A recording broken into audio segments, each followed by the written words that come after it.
पिछले वीडियो में आपने सुना कि सादक शाह के मरने की खबर सुनते ही हिंदुस्तानी कैदियों के हाथों से रोटी छूट गई। और अब आगे। उस दिन बैरक में सोहनलाल एक पढ़े लिखे मुसलमान कैदी से बात कर रहा था। जब वह चला गया तो मैंने उससे पूछा यह कौन था। तो सोहनलाल ने बताया, पाकिस्तान के हर बड़े शहर में वेश्यावृत्ति और काल हाउसेस तथा सड़कों पर बस स्टैंड पर शरीर बेचने वाली स्त्रियां काफी अधिक संख्या में मिलती हैं। फिर भी इस देश में समलिंगी मैथुन की कुटेव शायद एशिया में सबसे अधिक है। लोंडे पालने का यह रोग पठानी इलाकों से शुरू हुआ और धीरे धीरे सिंध, बलूचिस्तान, यहाँ तक कि सारे पाकिस्तान में फैल गया। 70% फौजी इसके शिकार हैं। पठानों में तो जिस खान के पास लोंडा नहीं होता उसकी कद्र ही नहीं होती। हर अमीर खान अपने लोंडे को लड़कियों से अधिक सजा कर रखता है। लंबे पट्टेदार बाल, काजल की धार वाली आंखें, यहाँ तक कि लौंडों पर तो कत्ल हो जाया करते हैं। खान अपनी बीवी को तो अकेला छोड़ दे, लेकिन लोंडे को नहीं छोड़ता। कई तो नमाज अता करते हुए उसे दूर आंखों के सामने बैठा लेते हैं कि कहीं कोई ऐसा ना आ जाए जो उसे उड़ा के ले जाए। इस कुटेव के कारण 25% लोग अपनी जिनसी रोगों जैसे सुजाक, आतशक आदि के शिकार हैं। लोंडों के ऐसे ही एक रसिया थे, यह लाहौर के प्रोफेसर शहजाद जालंधरी।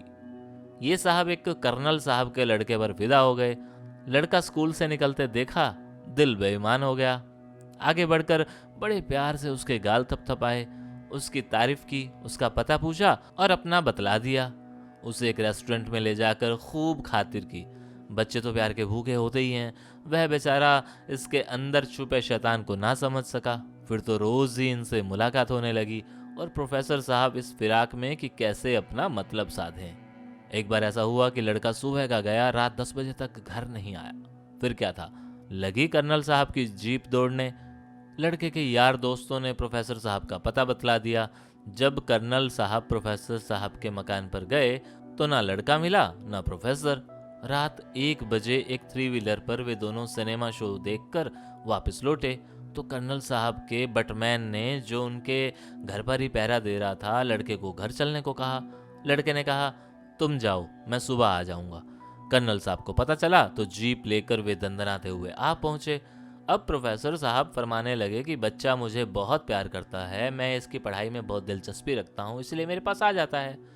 कर्नल साहब ने उस वक्त तो कुछ नहीं कहा, चुपचाप लड़के को लेकर चले गए।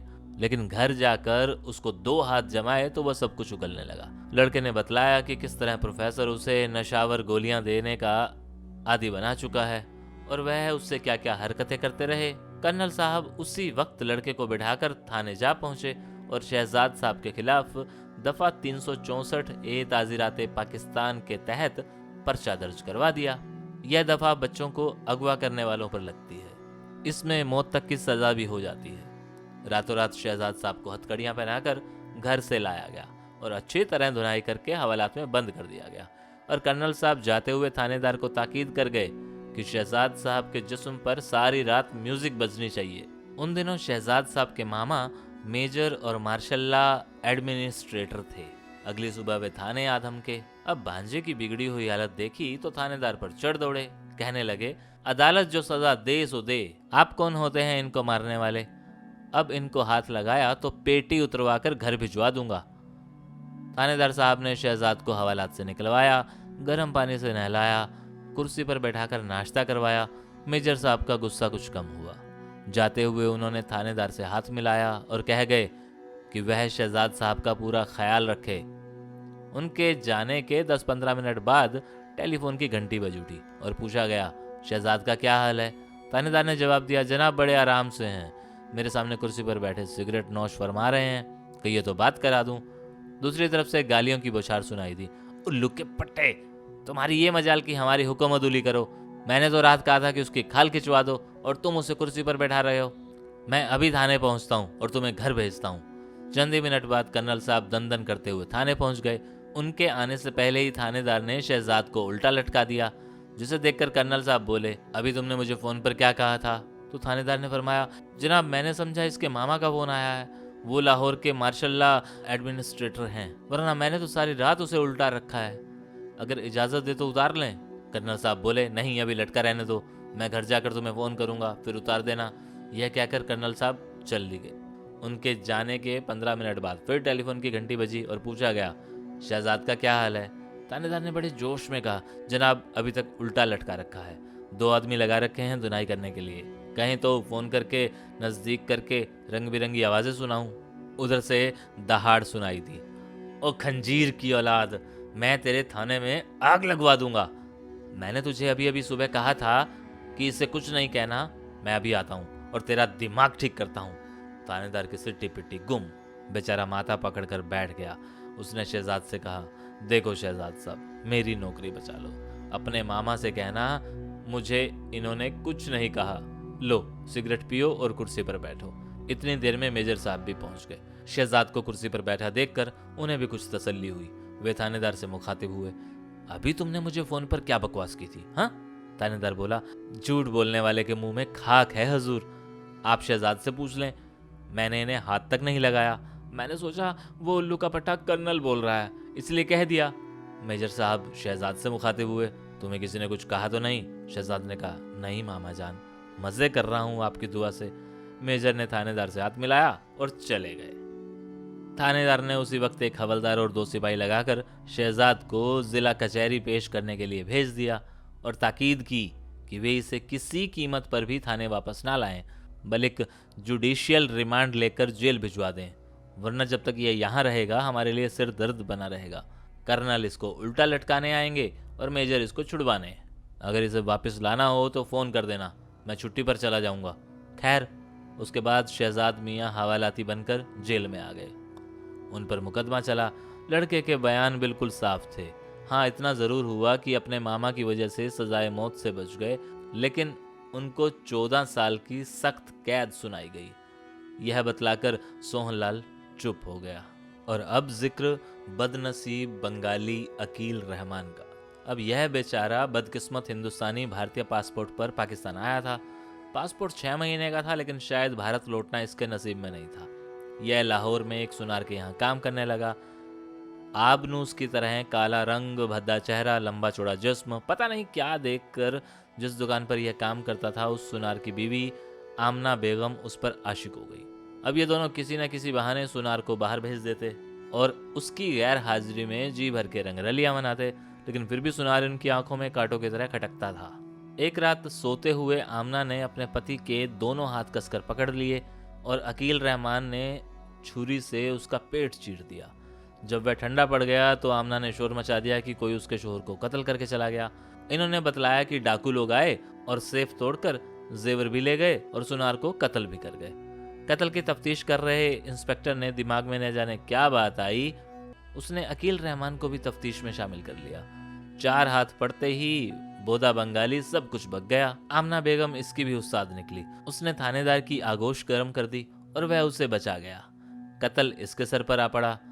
आमना ने भी इससे हवालात में मुलाकात की और इसकी पट्टी पढ़ाई की वह अदालत में उसका नाम ना ले तो मुकदमे का सारा खर्चा वो उठाएगी और उसे साफ बरी करा लेगी।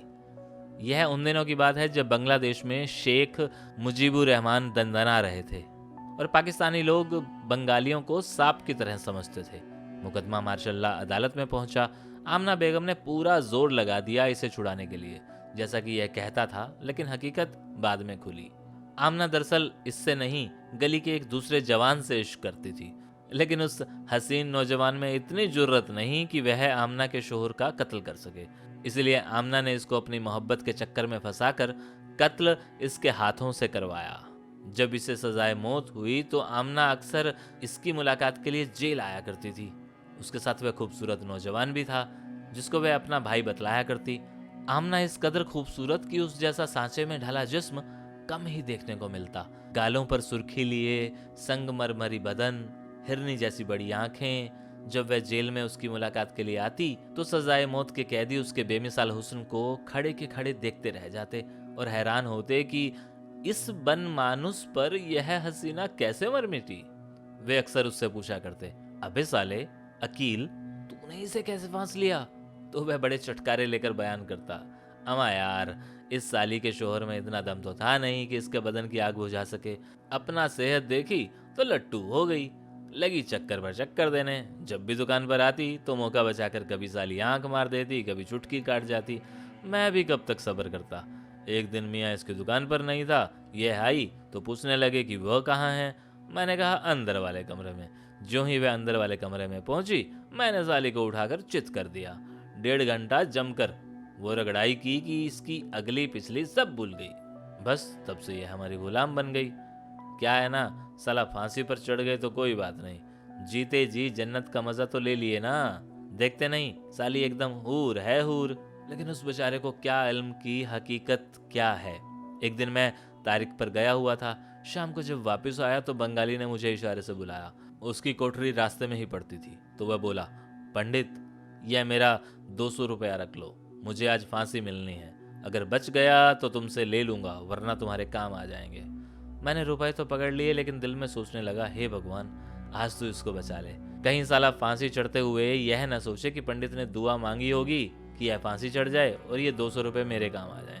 यह सोचता हुआ मैं बड़ी देर तक जागता रहा कि करिश्मा हो जाए। आधी रात को ही जेल दफ्तर से परवाना आया कि उसकी फांसी की सजा चंद दिनों के लिए रोक दी गई है।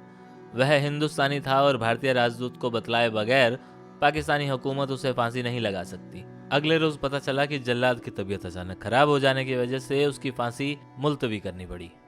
अगले रोज आमना बेगम उसकी मुलाकात के लिए आई और बतलाया गया कि मैं तुम्हारी जान माफी के लिए सदर याया खान के पास जाना चाहती हूँ, लेकिन क्या करूँ, मेरे पास पैसा नहीं है।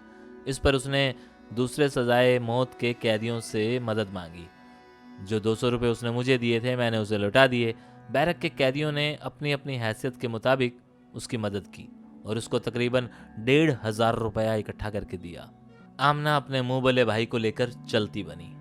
वह यह कहकर गई कि रावलपिंडी जा रही है, जाते ही उसको खत लिखेगी और अगर सदर उसकी जान माफी के लिए मान गया तो तार देकर खबर करेगी। लेकिन 4 दिन बीत गए, न तो आमना की कोई चिट्ठी आई न कोई तार। 5वें दिन सुबह फिर जेल दफ्तर से हुक्म आ गया कि उसे आज रात फांसी दे दी जाए। वह बेचारा एड़ियां उठा उठा कर आमना का रास्ता देख रहा था। तो मैंने कहा, लगता है आमना तुम्हें धोखा दे गई। तुम किसी पाकिस्तानी कैदी के किसी मुलाकाती द्वारा उसके घर से पता तो करवाओ कि वह कहाँ है और क्या कर रही है। मुझे लगता है कि उसके साथ उसका मुंह बोला भाई नहीं बल्कि उसका यार आता था और वह हम सबको बेवकूफ़ बनाकर पैसा इकट्ठा करके ले गई। तो वह बोला, पंडित ऐसा नहीं हो सकता भाई। लेकिन दूसरे कैदियों ने मेरी बात की तायद की कि उनको भी आमना के चलन पर शक है। लिहाजा जब सजाए मौत के मोहम्मद का भाई उसकी मुलाकात के लिए आया तो उसे आमना के ठिकाने पर दौड़ाया गया। उसने आकर जो खबर सुनाई, अकील के होश उड़ गए। उसने बतलाया कि आमना कहीं नहीं गई, लाहौर में ही है और अपने यार उर्फ मुंह बोले भाई के साथ गुलछरे उड़ा रही है। यह सुनकर अकील अपना दिमागी संतुलन खो बैठा। लगा आमना का नाम लेकर उसे गालियां बकने। एक भयानक हकीकत उसके सामने थी, लेकिन यह हकीकत तब खुली जब मौत उसके बिल्कुल करीब आ चुकी थी। वह कभी पागलों की तरह फूट फूट कर रोने लगता, कभी ठाके लगाने लगता तो कभी हवा में मुक्के लहराता हुआ गालियां बकने लगता।